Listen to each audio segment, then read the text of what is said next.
राजा कृष्णदेव राय दरबार में बैठे मंत्रियों के साथ विचार विमर्श कर रहे थे।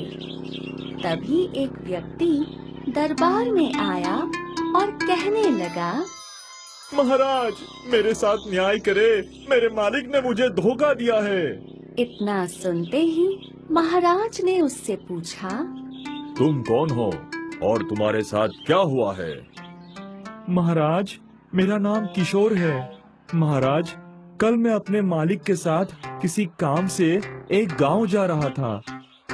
रास्ते में आराम करने के लिए हम एक मंदिर में बैठ गए।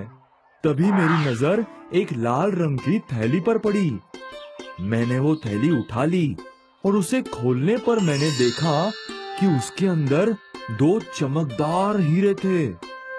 महाराज, ये हीरे मंदिर में मिले थे, इसलिए उन हीरों पर राज्य का अधिकार था। लेकिन मेरे मालिक ने मुझसे कहा कि हम दोनों इसमें से एक एक हीरा रख ले। मैं अपने मालिक की गुलामी से तंग आ चुका था, इसलिए मैं अपना खुद का कुछ काम शुरू करना चाहता था। इसलिए मेरे मन में लालच आ गया।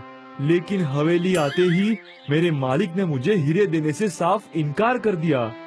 अब महाराज, आप ही इंसाफ कीजिए। सारी बात सुनने के बाद महाराज ने कोतवाल को भेजकर किशोर के मालिक को महल में हाजिर होने का आदेश भिजवाया। राजा का संदेश मिलते ही किशोर का मालिक दरबार में हाजिर हुआ।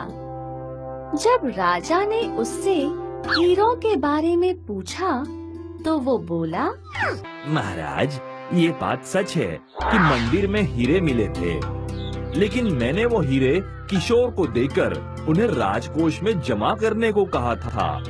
लेकिन जब मैंने उससे राजकोष की रसीद मांगी तो वो आनाकानी करने लगा।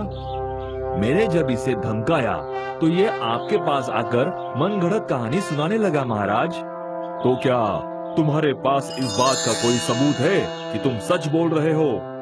अन्नदाता, अगर आपको मेरी बात पर यकीन नहीं है तो आप मेरे अन्य 3 नौकरों से पूछ सकते हैं। वो उस वक्त वही थे जब मैंने हीरा किशोर को राजकोष में जमा करवाने के लिए दिया था। राजा ने 3 नौकरों को राज दरबार में बुलवाया।